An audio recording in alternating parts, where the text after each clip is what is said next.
Ici Abidjan Regard est disponible et téléchargeable gratuitement.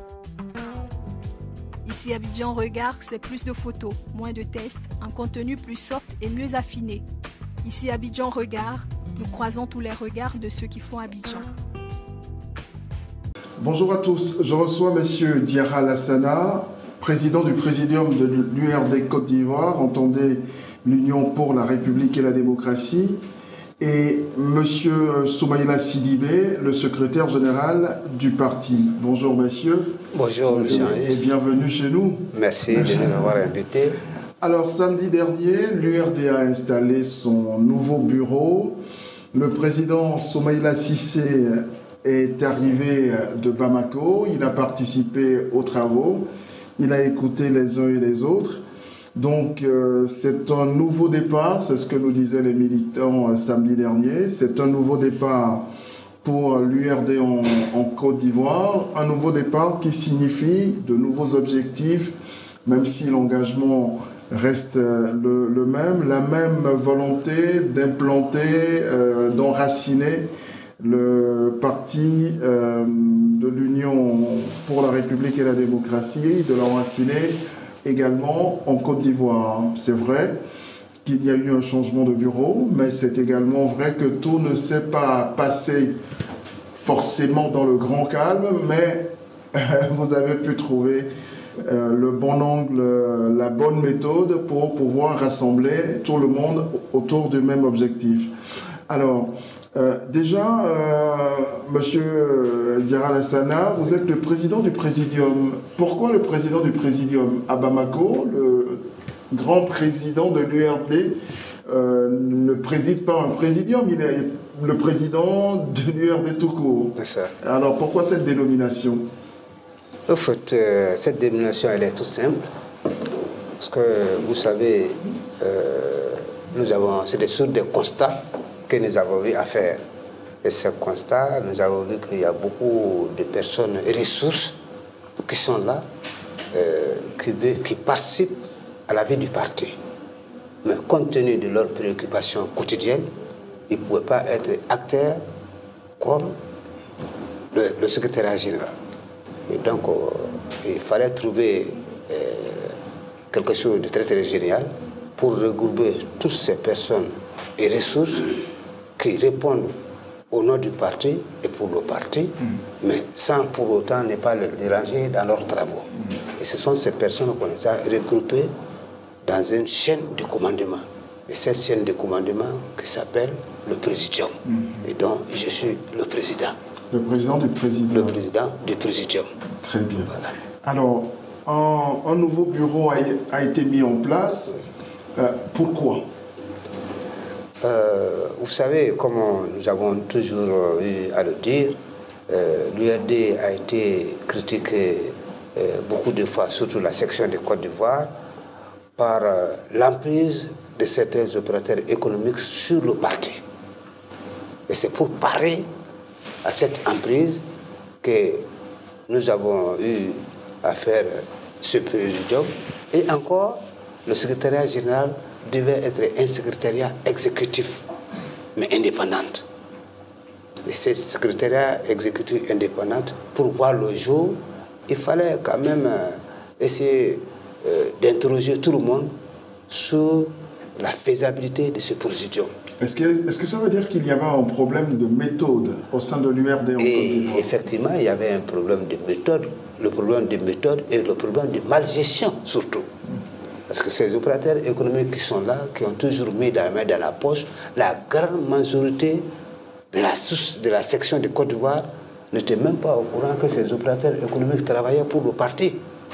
Et donc, le secrétaire général d'alors a été appelé maintes fois et vraiment, il n'a pas voulu laisser... Il n'a pas voulu coopérer. Il n'a pas voulu coopérer. Il a dit que ce sont des anciens, ils sont là, ils ne doivent pas bouger.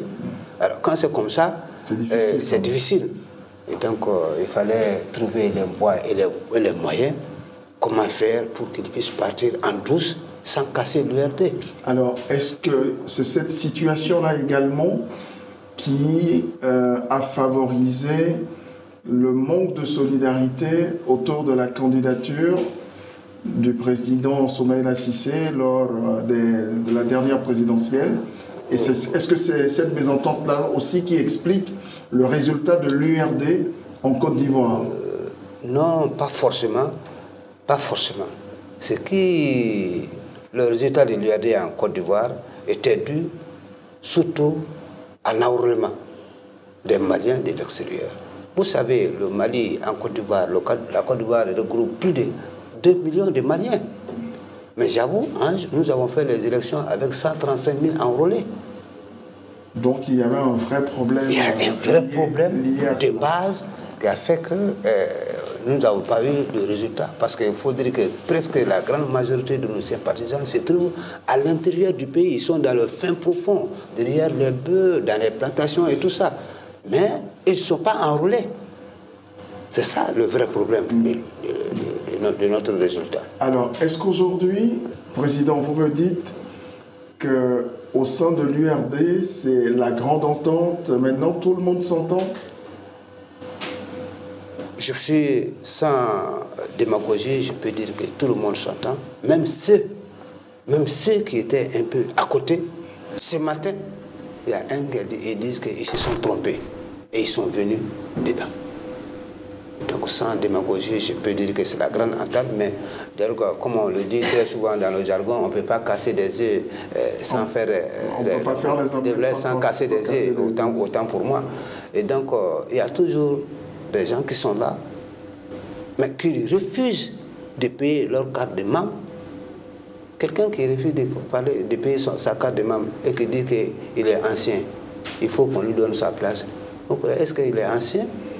Bon, il y a 2 ou 3 personnes comme ça, mais ça ne dépasse pas 2 ou 3 personnes qui disent que non, et ils sont là, ce sont eux les membres fondateurs de la section de Côte d'Ivoire, ils ne doivent pas bouger, ils ne doivent pas faire des comités de base, et on doit leur donner, on a dit que non, ce temps-là est révolu, faites vos comités de base et payez vos cartes de membres.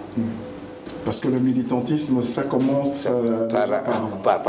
Alors, je vais maintenant demander à monsieur le secrétaire général, monsieur Soumaïla Sidibé, vous êtes le secrétaire général donc, de l'URD Côte d'Ivoire. Qu'est-ce qui va maintenant changer? Parce qu'il y a de nouvelles instances qui ont été mises en place. Qu'est-ce qui va maintenant changer dans la façon de faire la politique maintenant, ici, par l'URD? Bon, ce qui va changer, c'est bien entendu la méthode. Sinon, les méthodes qui vont changer. Aujourd'hui, nous allons mettre l'accent sur l'union et la cohésion, mais nous allons mettre l'accent aussi sur la formation politique, la formation technique électorale. Par le passé, les structures du parti n'étaient pas renforcées. Et cela aussi explique notre échec. Nous allons cette fois-ci les renforcer. Nous allons exiger que les comités de base soient mis en place.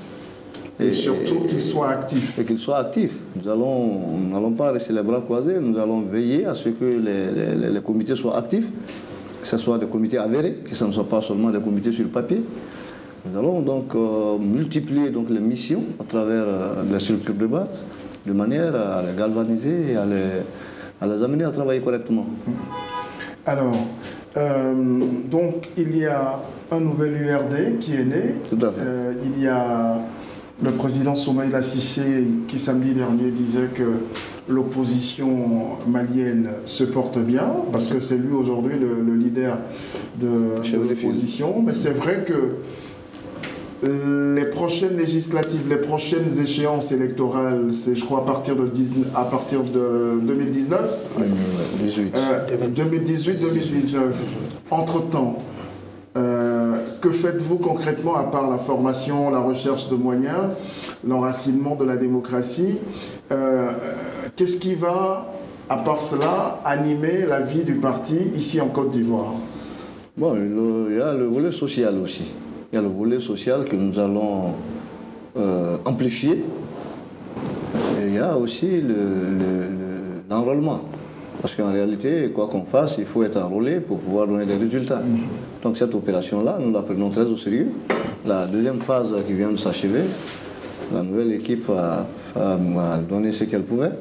pour que bon nombre de nos compatriotes soient enrôlés, ce qui fut fait. Et nous entendons poursuivre encore sur cette voie-là et dans les jours, dans les mois à venir. Voilà. Alors, Président, Oui. ça fait déjà un peu plus d'un an, plus de 2 ans maintenant, que le pouvoir de IBK est en place. Si on vous demandait, vous en tant que président du premier parti d'opposition malien, mais ici en Côte d'Ivoire, quel regard, quel bilan faites-vous de ces premières années d'IBK au pouvoir? Pour moi, personnellement, c'est une déception. C'est une déception parce que... C'est normal, vous êtes opposant.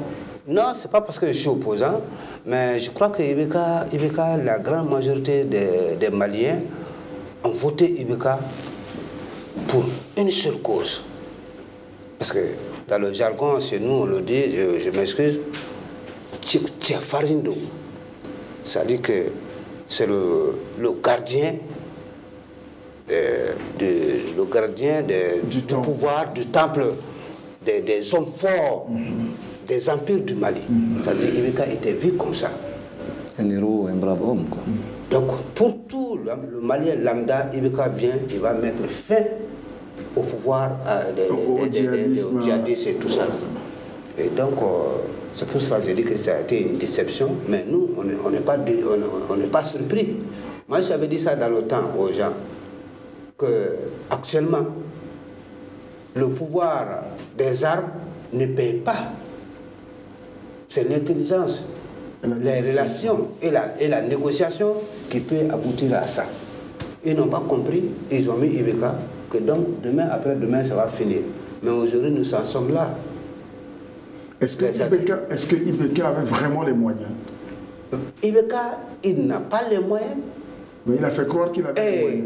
Il a fait croire aux gens. Et je pense même que IBK n'avait même pas de programme de gouvernement pour s'attaquer à toutes ces choses-là.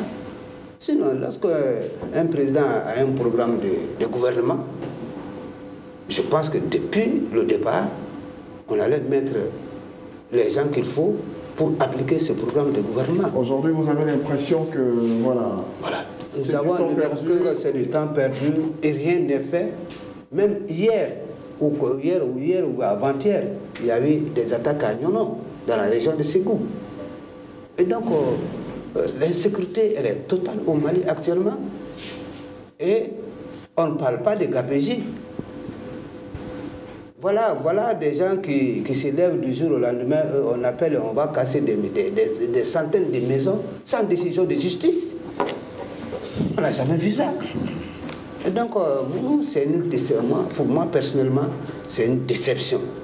Parce qu'on a vu IBK dans le temps, dans les années, comment dire, 1900, au temps d'Alpha Omar Konaré, lorsqu'il était Premier ministre, les gens avait trop confiance à IBK, puisqu'il a maté d'abord la grève des étudiants, qui reste dans la tête des Maliens, et tout le monde pensait que quand il va venir, il allait mettre fin à cette guerre-là. Mais malheureusement, je ne pense pas que la guerre des muscles réponde maintenant aux choses actuellement. Le monde a changé. C'est la guerre des idées, les négociations qui peuvent aboutir. Mais en même temps, comment négocie-t-on avec des djihadistes, des terroristes? Oui, on peut le dire, on négocie avec les invisibles, quelqu'un que l'on ne voit pas. Ouais. Ça, c'est les djihadistes, c'est des invisibles. Mais on peut négocier. Ils sont partis en Algérie. On a négocié avec des gens. Mais pour faire un truc comme ça, je pense qu'il faut faire un tour large de la population. Il ne faut pas laisser des franges de la population à côté. La sécurité du Mali, ça intéresse tout le monde. Que tu sois à l'opposition, que tu sois au pouvoir, c'est le Mali d'abord. Très bien. Alors, avant de poursuivre ces échanges avec vous, je vous invite à écouter ce que disait M. Soumaïla Cissé samedi dernier, donc à l'occasion de la tenue de cette conférence extraordinaire de l'URD. Merci.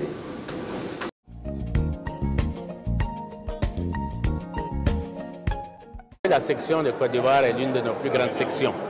Et à l'extérieur, c'est certainement la plus grande. C'est le pays aussi où il y a le plus de Maliens après le Mali. Et je crois qu'il était bon que nous reprenions contact avec la section de Côte d'Ivoire, que nous aidons nos camarades et militants de Côte d'Ivoire à surmonter leurs difficultés. Et je crois que c'est la raison principale que nous sommes venus. Bien sûr, parler de notre pays, parler de la mobilisation nécessaire et parler, bien sûr, des difficultés et des forces de notre parti, l'URD.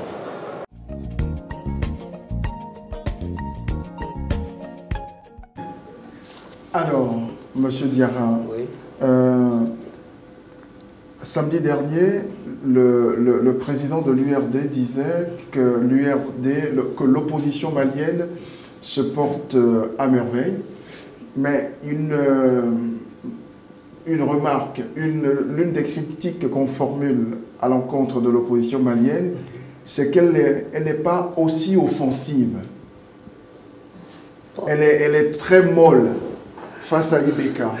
Ibeka aurait mérité une opposition plus agressive, plus tonique.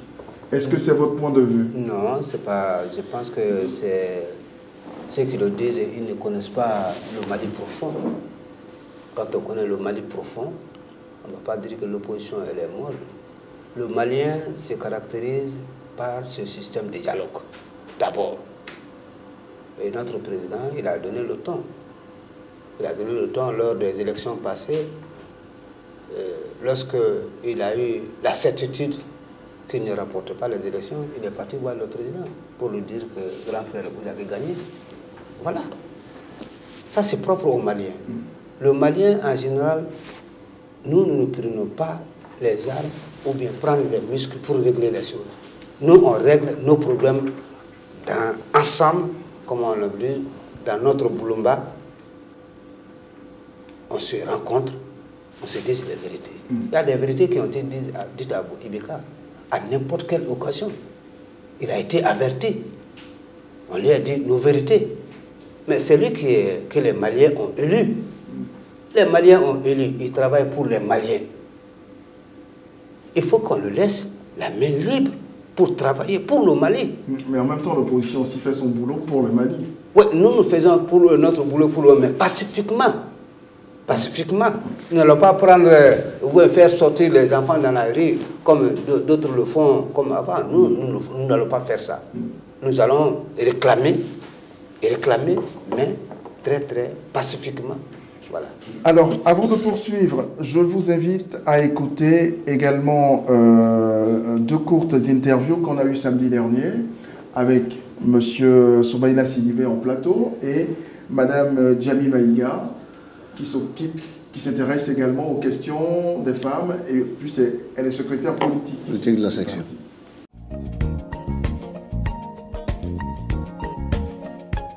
Il n'y a pas de distinction à l'intérieur de l'URD, puisque nous avons, c'est suite aux distinctions à l'intérieur que nous avons opéré le changement.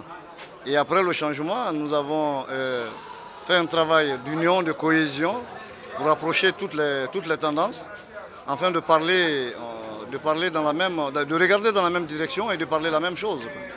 Donc au jour d'aujourd'hui, je peux vous affirmer qu'il n'y a vraiment pas de distinction au sein de la section. Quelles sont les deux premières actions que vous allez mener? Bon, les deux premières actions, ça consiste effectivement à implanter toutes nos bases, les comités de base, sur toute l'étendue du territoire, là où nous ne sommes pas, là où nous sommes faibles, renforcer vraiment nos forces et puis bon, essayer vraiment de voir comment on peut travailler avec tout le monde. Parce que c'est surtout ça la vision du président Soumaïla, mettre toutes ses forces ensemble, ne pas se disperser.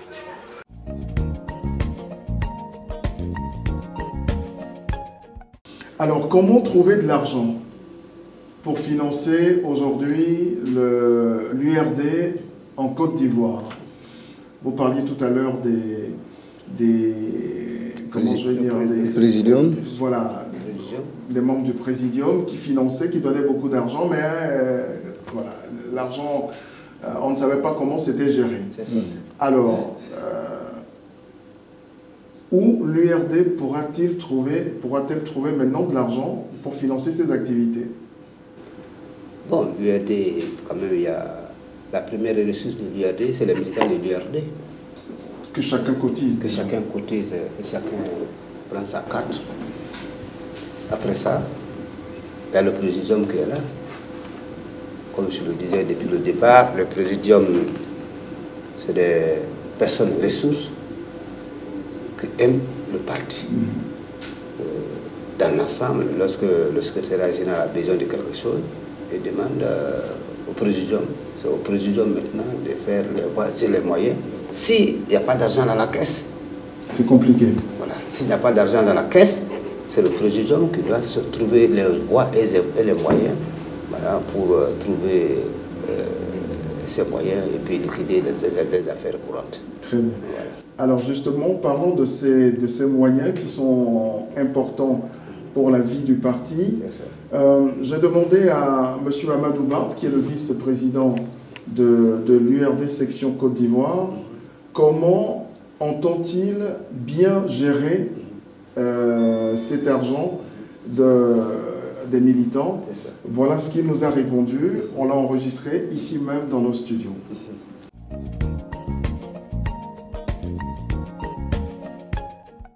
Le présidium est composé de vingtaine de personnes, tous des commerçants, des hommes d'affaires et des opérateurs économiques. On est prêt pour aider l'URD. On a aidé l'URD avant les élections. On continue à aider l'URD. Maintenant, on a un trésorier qui gère l'argent. Moi, je suis vice-président, chargé de chercher l'argent. Pour le moment, comme c'est le début, on vient de commencer, ça se passe très bien pour le moment.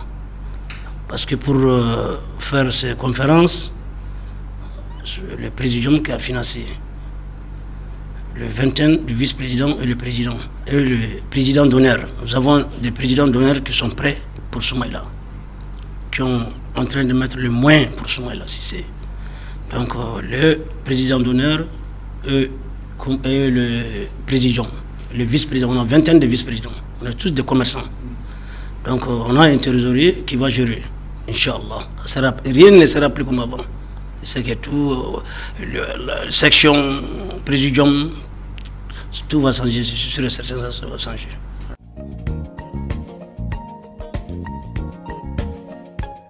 Voilà, M. Diarra Lassana, président du présidium de l'URD, et M. Soumaïla Sidibé, le secrétaire général de l'URD Côte d'Ivoire. Notre entretien touche à sa fin, mais est-ce que vous avez un message pour les Maliens qui vivent ici, pour vos militants, j'imagine, avec cette nouvelle page de la vie du parti qui s'ouvre? Bon, moi, particulièrement, le message que moi je vais lancer est deux messages. Le premier message, je lance aux membres de l'URD, les militants de l'URD, les sympathisants de l'URD. Je demande à tout le monde de venir en famille. Et que l'URD reste toujours ce parti qui est ouvert à tous.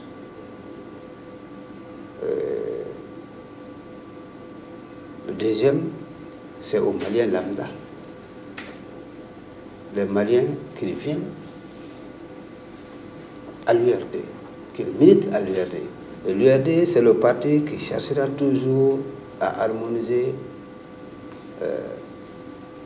les Maliens ensemble, que les Maliens parlent d'abord du Mali, et c'est ce que notre président nous a enseigné, parler d'abord du Mali, du bien-être du Mali, du vivre ensemble. C'est ce que nous faisons toujours. Et donc l'URD reste ce parti-là qui est ouvert à tout le monde, et tout le monde peut adhérer à l'URD. Très bien. Alors, monsieur Sidibé, oui. Voilà, le président, lui, disait tout à l'heure qu'il appelle un peu à la grande union autour, au sein déjà de l'URD. Il invite également d'autres Maliens à rejoindre l'URD. J'espère que ce n'est pas pour faire un parti unique.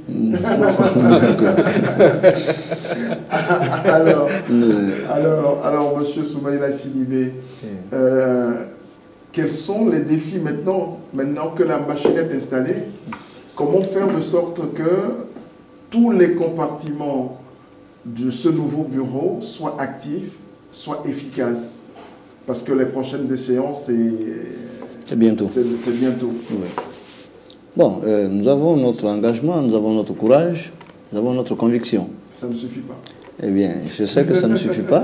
Nous allons redoubler d'efforts, nous allons être beaucoup présents Donc à côté de nos structures, à côté de nos amis, à côté de tout le monde, pour faire en sorte que les choses aillent pour le mieux. Nous n'allons pas être fatigués, nous allons suivre comme nous avons toujours fait.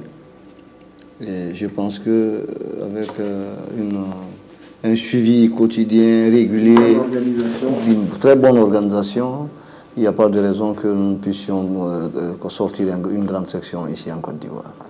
Voilà, merci à vous deux. Je recevais M. Diarra Lassana, le président du Présidium de l'URD section Côte d'Ivoire.